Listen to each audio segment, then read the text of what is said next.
Magandang umaga po mga minamahal kong Pilipino.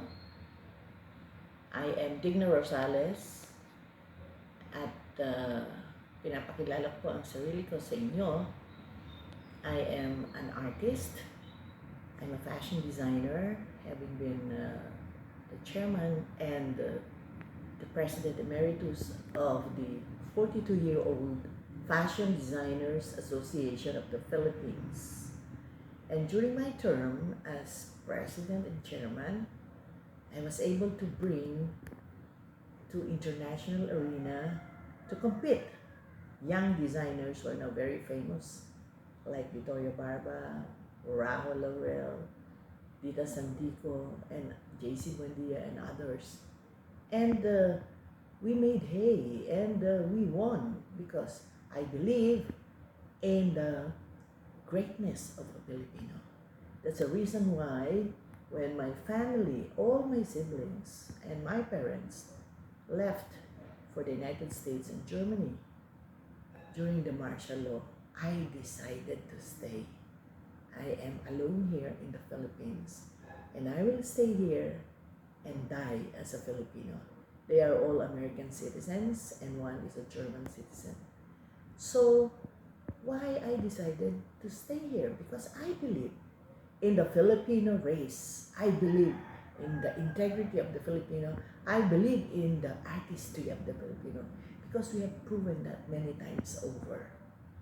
So ako po ay magsasalita sa wikang Banyaga, sa wikang Tagalog, para mas lalo pong magkaroon maintindihan ng ating mga kababayan. Kumisan-misan po, I will interject it with the English para kumisan po ay para lalong maintindihan naman ng mga iba na hindi naman po sanay sa mga salitang Pilipino.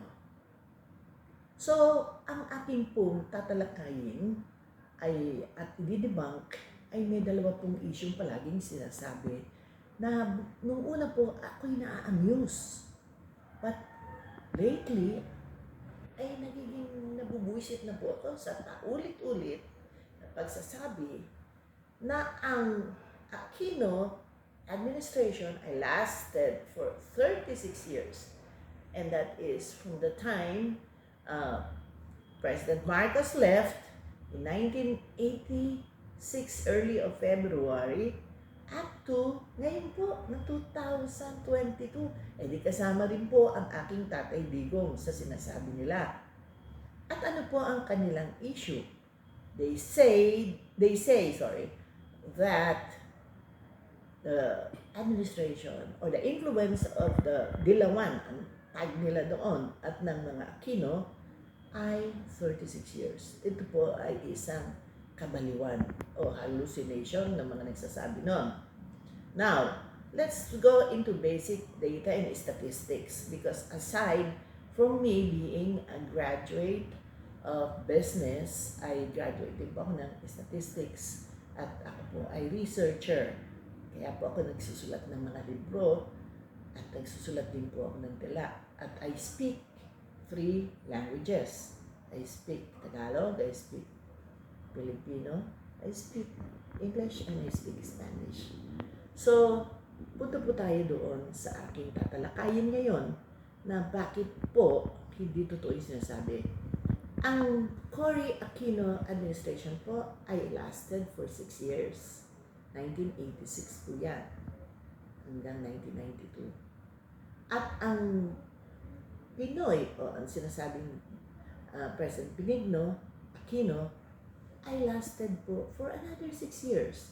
So since mathematics is an exact science, 6 plus 6 equals 12. Hindi po 36.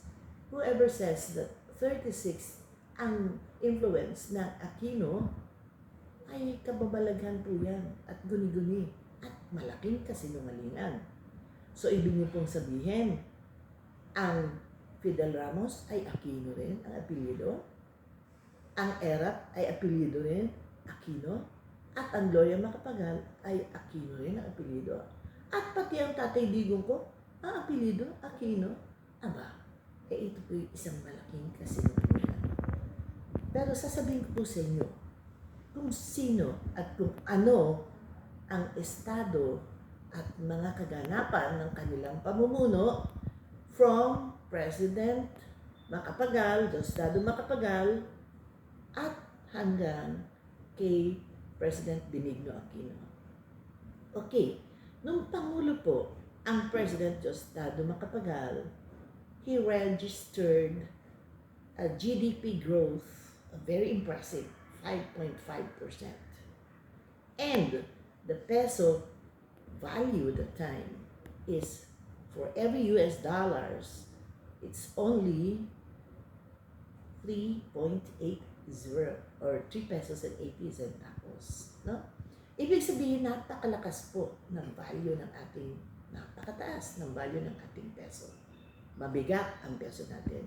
And in fact, our economy was second to Japan. We are what?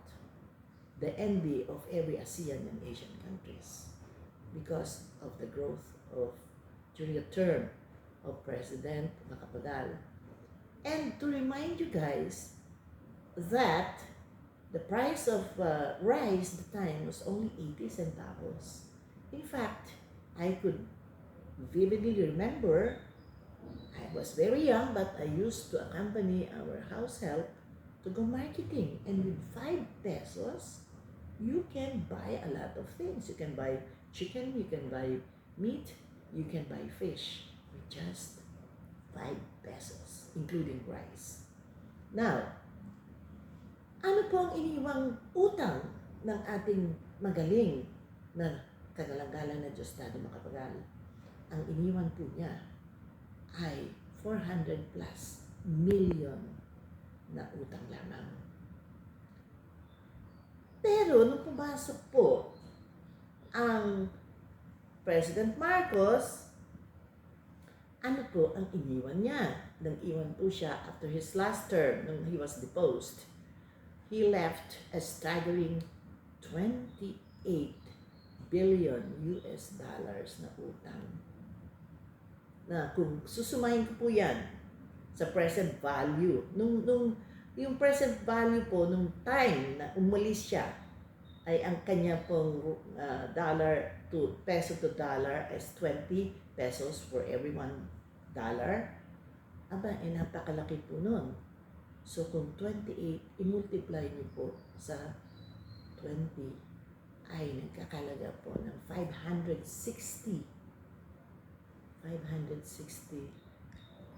million US dollars po yan. Pinag-uusapan natin dito, dolyares po, no? So you can just imagine. At kung present value ang pag-uusapan natin, time is 56, i-multiply niyo po yung 30. My God, it's how big it is. Trillions po yan ang pinag-uusapan. So going back to President Marcos' performance as a leader, hindi ko na po sasabihin kasi you can what do you call this? You can research that in so many in Wikipedia, in the what do you call this, documents ng Bangko Sentral ng Pilipinas, ng Bureau of National Treasury natin, ng ating pong NEDA, makikita niyo po lahat doon. So, with that, hindi ko na po tatalakayin yun, kundi sasabihin ko po yung performances ng mga presidente from Macapagal up to Benigno Aquino. So, sabi ko na po yung Macapagal. At ito po ang ating President Marcos. He left a staggering 28 billion dollars na utang na hanggang ngayon po ay ating binabayaran up to 2025. At kung hindi po binayaran ni President Cory ng 4 billion nung siya pa'y umupo, ay palagay ko magbabayad pa tayo up to 2030 or 2035. So balik po tayo kay President Marcos. Ano pong legacy ang iniwan niya? Napakadami po, no? Na merong magaganda, merong ding hindi kagandahan. Pero pag-usapan lang po natin on the economic point of view. Nung siya po ay bumaba, -7 ang ating pong GDP growth. Negative. Ibig sabihin, bangkarote tayo at ang production natin ay -7. At yun po ay indication ng kind of leadership that you have. Of course, balita na sila ay magnanakaw, maraming ill-gotten wealth, maraming kung ano pang anomalya, maraming atrocities, maraming mga killings, massacres, and all these things. Especially, ang sumasakit po ang kalooban ko, lalo na yung mga atrocities na ginawa sa ating mga Muslim brothers and sisters. Dahil marami pong pinatay, maraming ni-rape, at ang karumal-dumal po na masyadong hindi matake ng aking sigmura, sasabihin ko, ay ang tinatawag natin na Jabida Massacre. At yan po ay sa kadahilan ng gustong i-occupy ang Sabah. So, na-train po sila na napakaraming Muslim sa Corridor. Subalit, ang Diyos ay magbibilad ng katotohanan at may isa po na witness na na-fish out of the waters of Manila Bay at siya po ang nagsabi ng karumal-dumal na ginawa na ito. Dahil tumatakbo na po ang mga volunteers na Muslim ay pinapatay at binabaril. So, na-recorded po yan at nasa archives po yan. So, ano pa po ang nangyari? Bukod sa iniwanan tayo ng $28 billion. Of course, yung mga ill-gotten wealth at yung mga documented na mga stolen treasures ng Pilipino. Pero bahala na po doon ng PCGG, bahala na po ang Supreme Court doon na maghanap at magdesisyon. Kasi mas importante ko pong tatalakayin yung performances ng mga presidente. So ang pumalit po sa kanya ay si President Cory due to the revolutionary government because there was this EDSA revolution that was in 1986. And what happened? What happened during that revolution? The moment President Cory assumed power, she was able to improve the GDP growth. But then, coup attempts, which were very unsuccessful, initiated by you-know-who, failed. But she tried her best. And at the end of her term, she was able to register a 3.8 GDP growth. Talo pa po niya ang 20 years ng Marcos na 3.4. So, yun po ang nangyari. So, sumunod po ang Fidel Ramos. Fidel Ramos made a very impressive performances, although during the term of President Ramos, he left quite a sizable na contribution ng about 15 billion sa nautang para sa Pilipinas. But of course, maganda naman yung mga infrastructures niya at tayo ay nagkaroon ng 4.9 GDP growth. Impressive din po. Ang sumunod po sa kanya ay si President Erap. Ito po ang exciting at nakakatuwa. Because even though President Erap served only for 2.5 years, he was able to establish a 3.56% growth rate. Talo pa po ang growth rate na na-establish, na consolidated ng President Marcos na 3.4. Piling sabihin, for 20 years, 3.4 lang po ang kanyang na-establish, while President Erap established at 3.56 GDP growth. Hindi mo ba nakakatawa yun? Nakakatawa at nakakatuwa. At dumating po ang ating President Gloria Macapagal Arroyo. Isa rin makapagal. At siya po ay umutang ng more or less mga 22 billion US dollars. Siyempre, pag marami kang pera, nakautang ka, liquidity ay maganda. Dahil marami kang pera to put into projects and infrastructures at very impressive po ang GDP growth din po natin. That time, I think the President Gloria Macapagal registered a 4.41 growth rate. Impressive, hindi po ba? At sasabihin ko po sa inyo, because in our industry, ay tumulong po ng malaki sa amin ang ating pong mahal na Gloria Macapagal Arroyo, dahil that time, siya is nasa GTEB, ay sinuportahan niya po ang fashion industry. At sinuportahan po din niya pagpapadala namin ng 2 designers for the World Fashion Fair sa Japan. Kasama po namin dyan ang Jetro. At ang isa pa pong tumutulong, kahit indirectly, ay ang ating President Cory, because pag lumalaban po kami sa mga international competition, kami po ay nakakahingi ng 75% discount sa Philippine Airlines, nakakahingi rin po kami ng tax exemption, at nakakahingi rin kami ng excess baggage allowance from 200 to 300 kilos. So, sila po ang tumulong.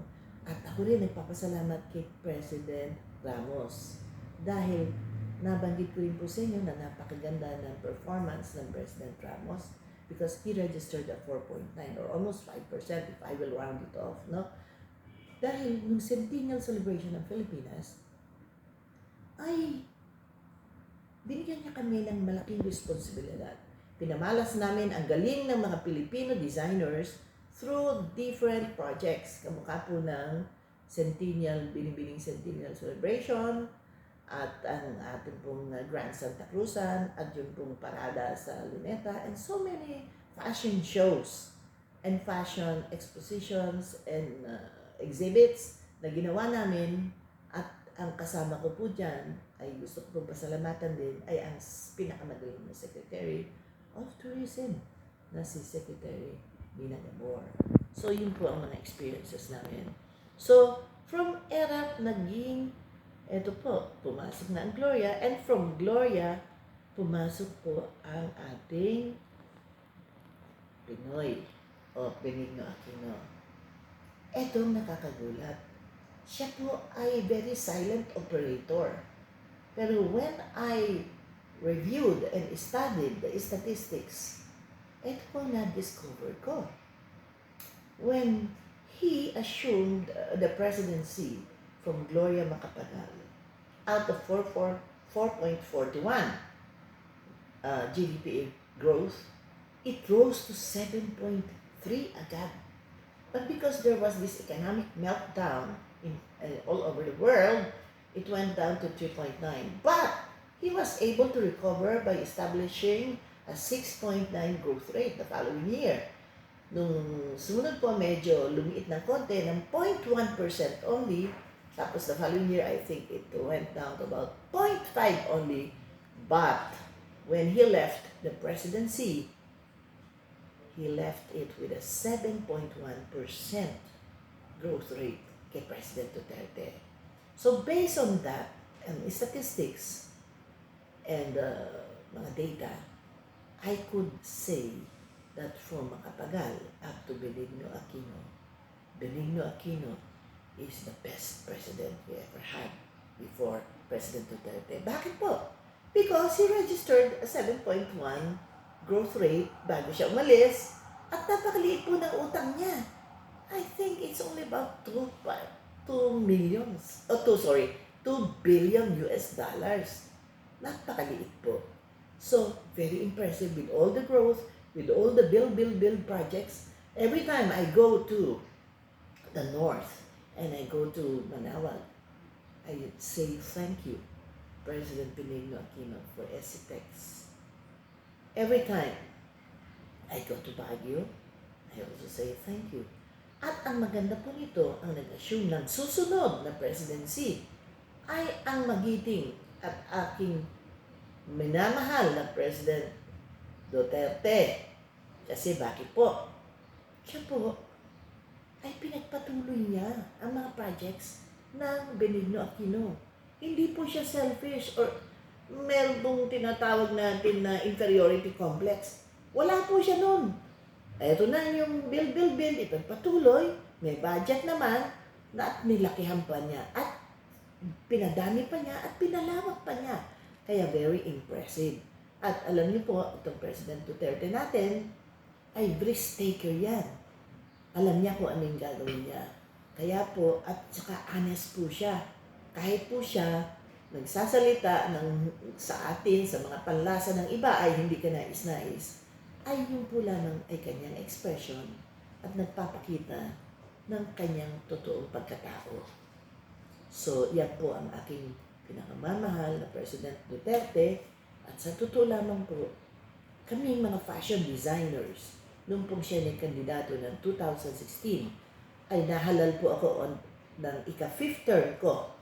Ay kami pong lahat ng mga fashion designers, mga related industries na involved, kamukha ng mga modeling, businesses, mga mga events, organizers, at mga accessories designers and everything and everybody related to the fashion industry were in unison in campaigning for President Duterte. At ang pagpapatunay po niya, hindi pa ako nang bobola, ay ito pong aking pong ID na nagpapatunay na I am a diehard Duterte. Yan po. So, marami pong na-accumulate na mga accounts payable o utang, international utang. So, yun po ay tatalakayin natin. Dahil tayo ay napunta sa panahon ng administration ng President Duterte ay sinalumpalad na dumating po ang COVID. At halos 3 taon tayong sinusugpo natin at ginagamot itong pandemya nito that affected a lot. Not only lives lost, but business. Of course, business is the bloodline. Blood. Kapag wala pong business, walang ekonomiya. Pag walang ekonomiya, kawawa ang bansa. So, akin po ngayong talakayin ang magiging epekto nito sa mga susunod kong posting. So, doon po muna tayo. So, 2 po ang na-approve ko na ang pinakang magaling na administration from President Macapagal hanggang President Benigno Aquino ay ang ating magiting na President Benigno Aquino based on the GDP growth rate which registered at 7.1 at po ang mangalawa po sa GDP growth rate ang ating pong si President Gloria at sunod po ay ang ating Presidente Cory. So yan po ang rating nila. Kasi meron pong vis-a-vis o yung comparative analysis niyan based on not only on the GDP growth but based on also kung magkano ang inutang natin. And of course, I have to include our beloved Diosdado Macapagal na napakaganda po nung era. If I will say who gave the golden era, it's not Marcos. It was President Diosdado Macapagal. Yan po ang tunay na golden era. I'm sorry, but I'm just telling the truth. And you can verify that from different records of our government. So with that, I will pause for a while until the next video. Magandang hapon na po ngayon. At marami pong salamat sa inyong pakikinig.